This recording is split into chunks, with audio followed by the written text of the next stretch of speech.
Good morning. Good morning. It's Mr. Brown Show. Shout out to BroncoRadio.com, where every second of the day an artist is live. BroncoRadio.com, where we're proud to be. Shout out to the upcoming incoming class, freshman class at Fayetteville State University. God bless. Enjoy. And those guys who are coming back, the sophomores, juniors, and definitely seniors. Welcome back. So what's going on? Let's see. Let me see if I can pull this up. What's going on today? What's happening with this mic? Yeah, okay. So, what's the news today?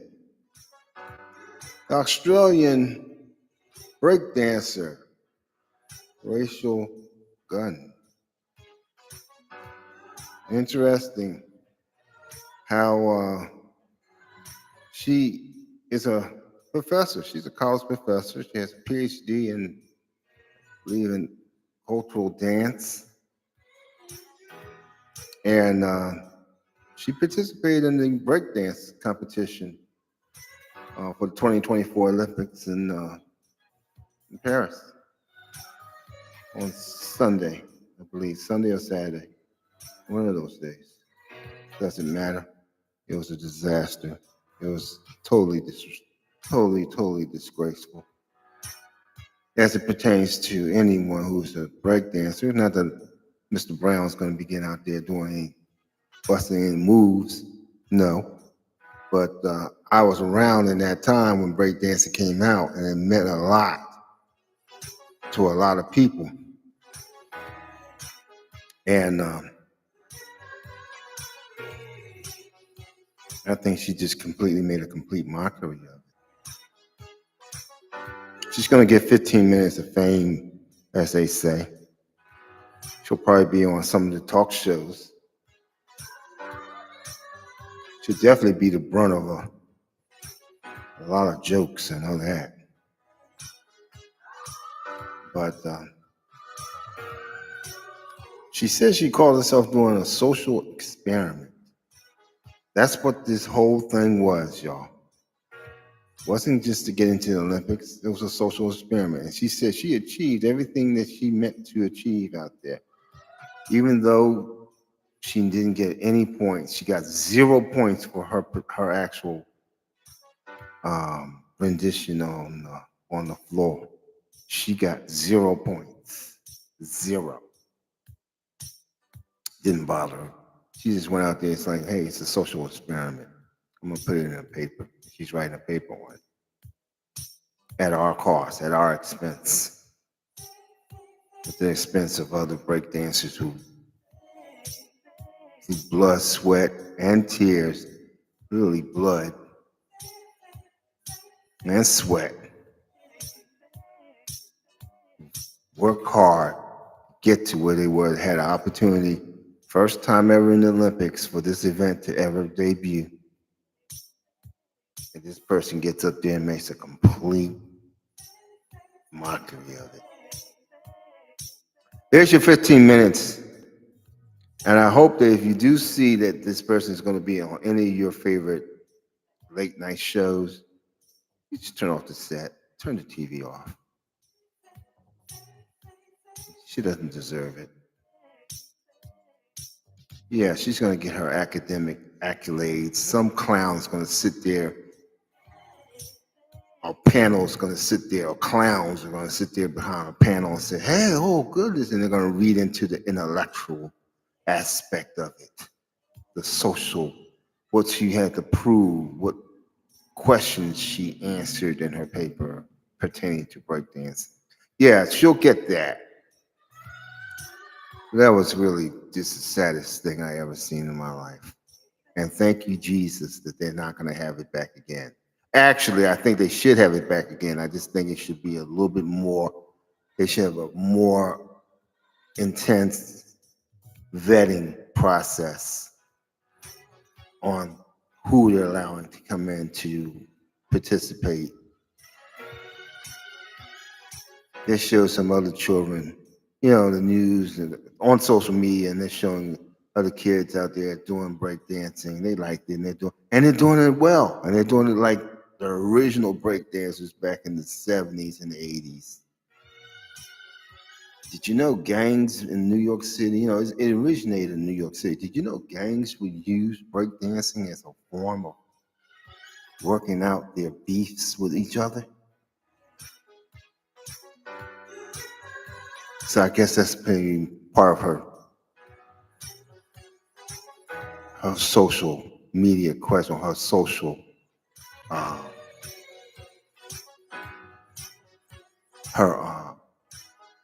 her social project that she has to answer in her paper. Her experiment, her social experiment. That's probably part of it. Maybe even a paragraph. I don't know. So, what's going on? I was watching the internet the other day, and I love train wrecks. And I was watching it, and I was like, and I'm really amazed by how these different gospel organizations,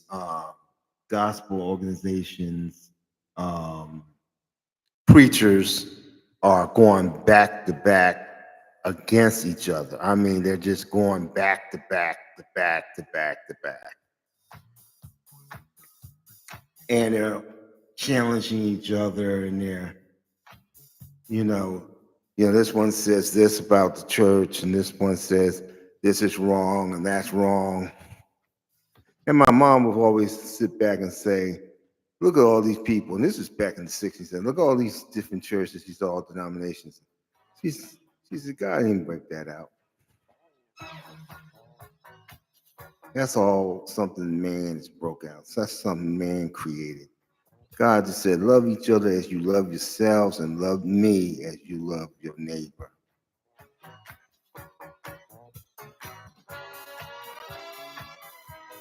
And do good by me. Follow my word. So you got these doctrines that are out there, which I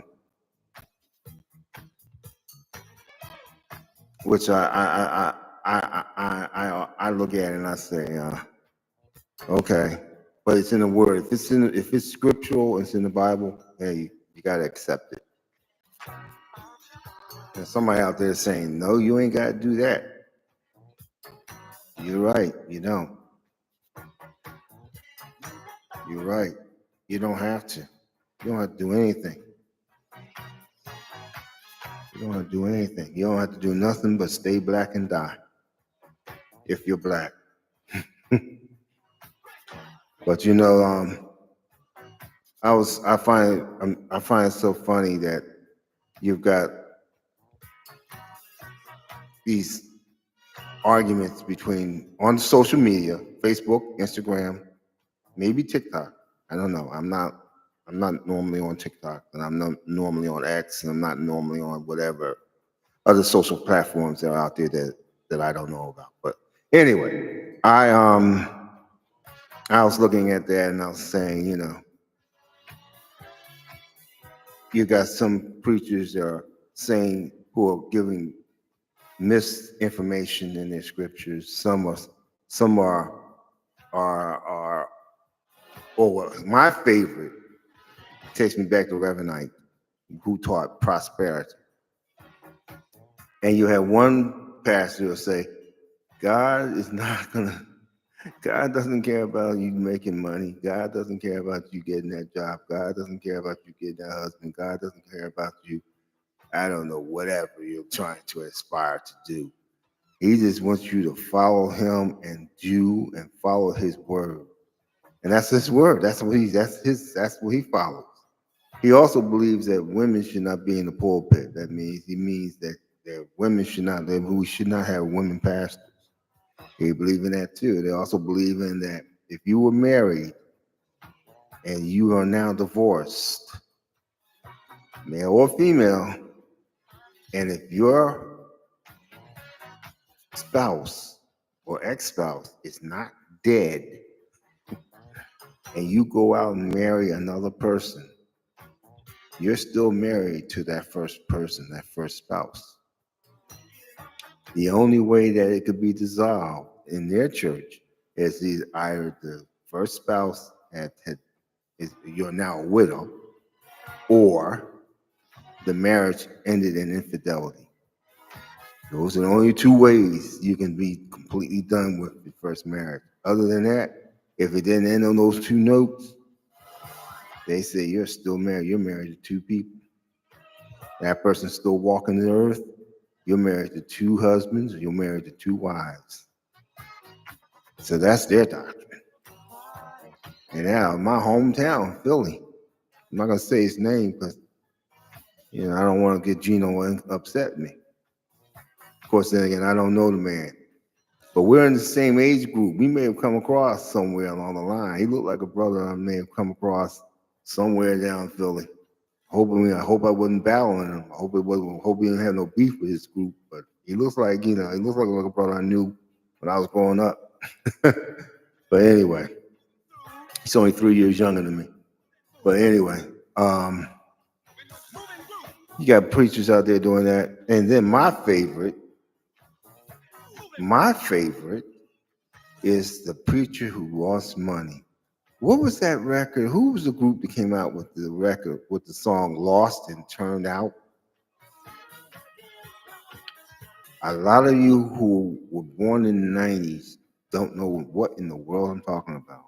But there was a R&B group, and one of the songs they came out with was Lost and Turned Out. And it was about a young lady who lost her way and was found by a predator, a pimp. And one of the things was, I think one of the verses was, she's out there still, she's out on the street still, he needs a new Seville. Well, it's like this preacher, it's like Creflo Dollar, who came out and said, I need a new G4. For those of you who don't know what G4 is, a jet. It's a private jet. I need a new G4. I need $1,500. I'm waiting for someone to sow a seed of $1,500. I need somebody to sow a seed of $2,000. I need somebody to sow a seed. I need 5 $100. I need 20 $100 seeds. I know somebody out there, 20 people out there have $100. This way, when you give, your prayers will be answered. God is hearing you. He's talking to you right now. Crap like that. You remember, I don't think Reverend Ike actually did that. Reverend Ike actually went a step further by saying, hey, this is how you go with prosperity. He actually preached prosperity, how to be prosperous. Now, God didn't want anyone to be poor, including himself. Anyway, it's Mr. Brown's show. It's a little cloudy here. We got some rain that's coming through here. That's okay, because just like the sunshine, it's got to rain sometimes, right? And most importantly, if you're alive and you're walking and you're talking and you're listening by chance and you're hearing something that you're picking out of this conversation or whatever, or you're just saying, man, this is complete garbage, guess what? God's giving you that mind to determine that, and you still have it, and you're still blinking. So give him the praise, rain, shine, or whatever. Give him the glory that he woke you up this morning. Some of us are going through pain. I'm going through some pain right now. I got pain going through my body all week. But you know what? God has blessed me, and I thank Him for it, because there's some reason, for somehow, I don't know how He's going to do it, He's going to heal me. You know, they say before you can get better of anything, you got to go through some pain, right? You got to go through a little discomfort. Know that. No, I don't call myself a registered or certified preacher. I have had the honor, I've had the opportunity to give a sermon, but it pertains to your pastor that has his doctorate in theology. I'm nowhere near it. I'm still learning, y'all, just like you. But I know good from good from bad. I know right from wrong. I know the Lord Jesus Christ is my Savior. I know my faith is in Him. And I thank Him every day for all the blessings He has for me with my name on it. Because I know they're stored up there for me, and they're coming down. And I thank Him for the blessings, and I thank Him for the things I'm going through, even if they're bad. Pain, sorrow. I thank Him for that. Because it's meant for us to go through it. It's meant for me to go through it. Somewhere, somehow, if He allows me to and opens it up to express to me why I went through it, great. If not, great.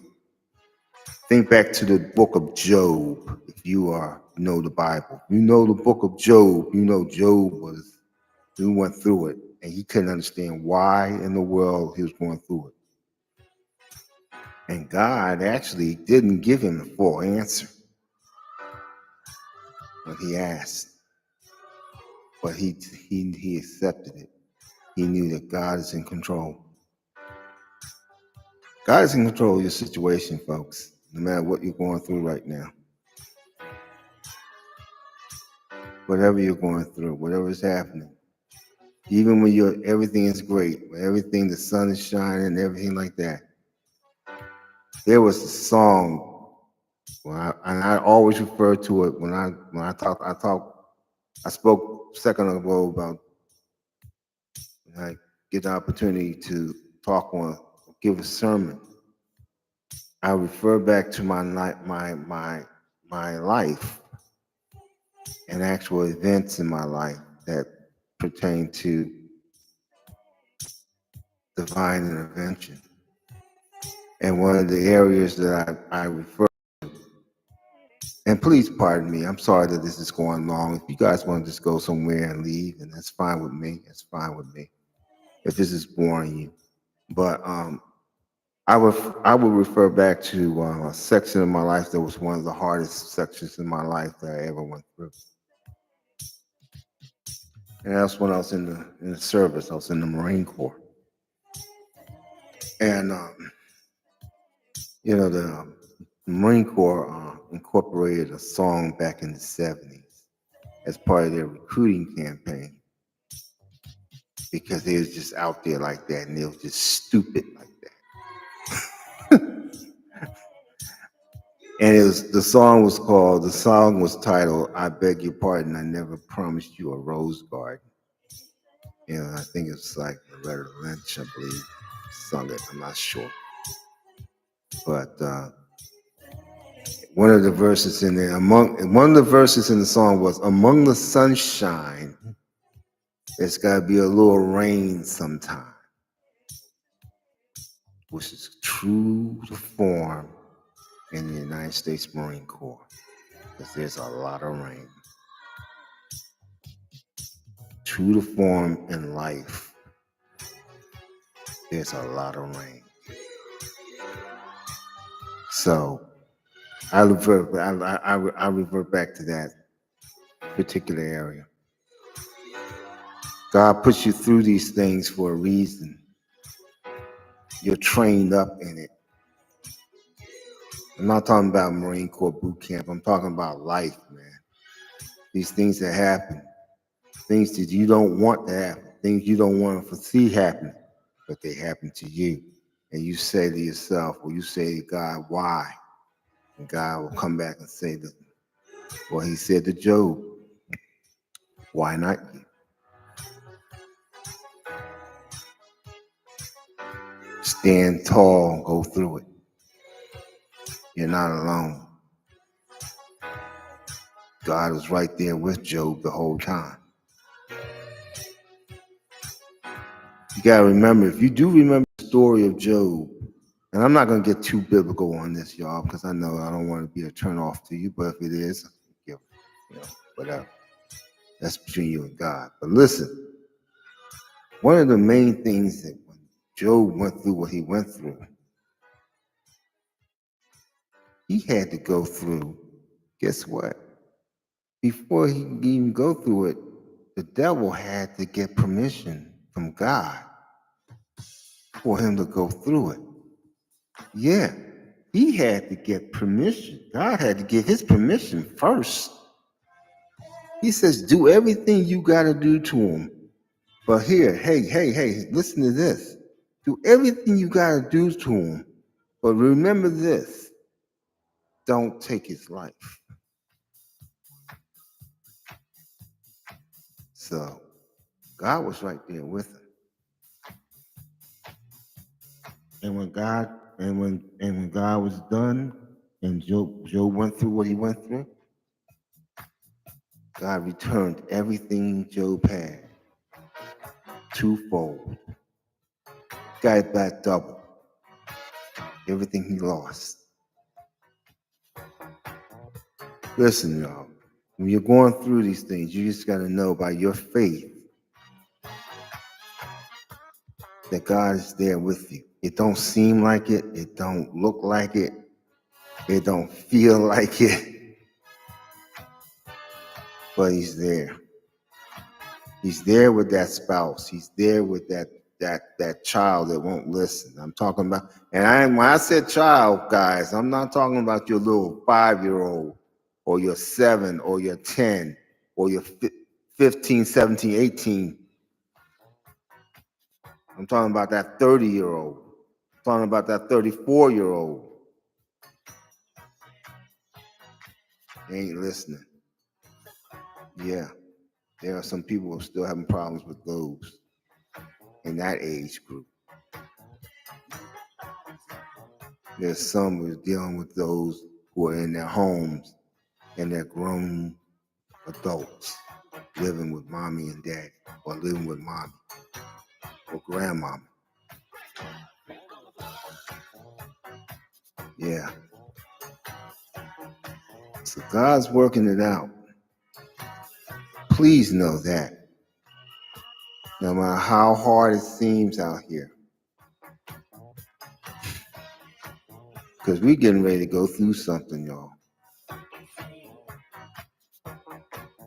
We are. You look at this change of the times and the things that are in the Bible, things are getting ready to really take a really bad turn. And I ain't talking about the election. That's just the tip of, that's like, that's a hairline fracture of what's about to happen. If that happens.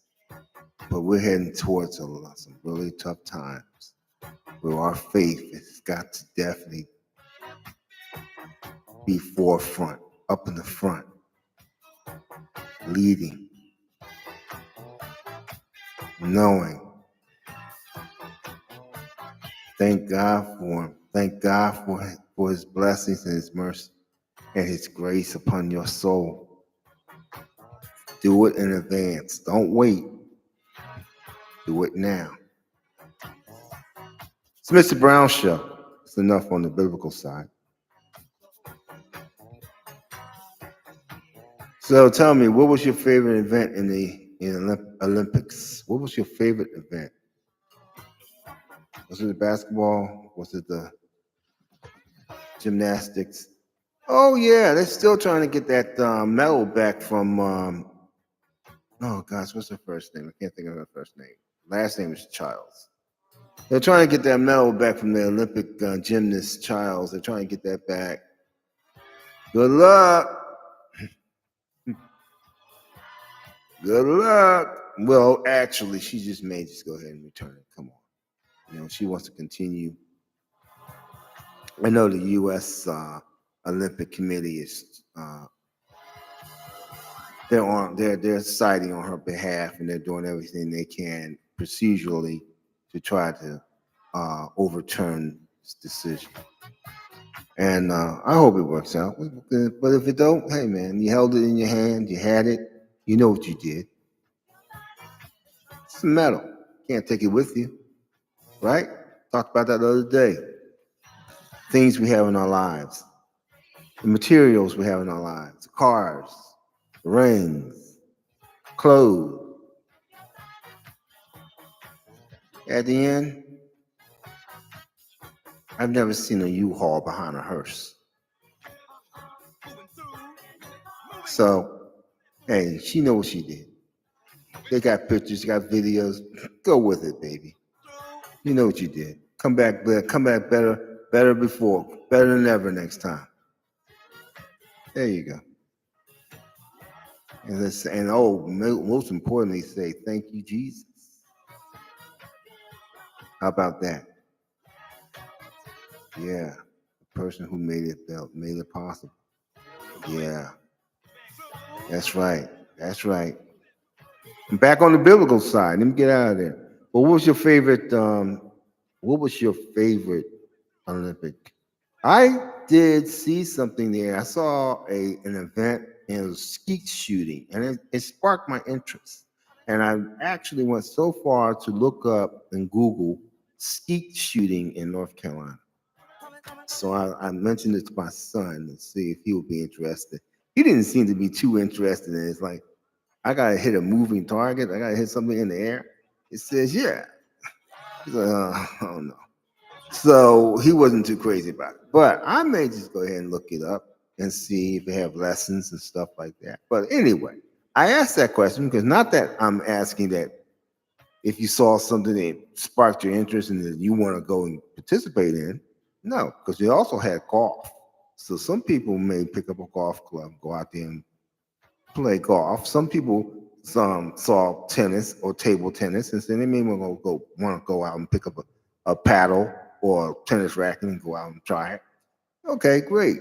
But I just wanted to know. And then you saw field hockey was interesting. That was interesting to me. Because I always thought field hockey was played by women. At least in the U.S., it seems that's the number one gender that plays that sport. But internationally, males play that as well. So in other countries. So I was like, oh, okay. But what actually sparked your interest?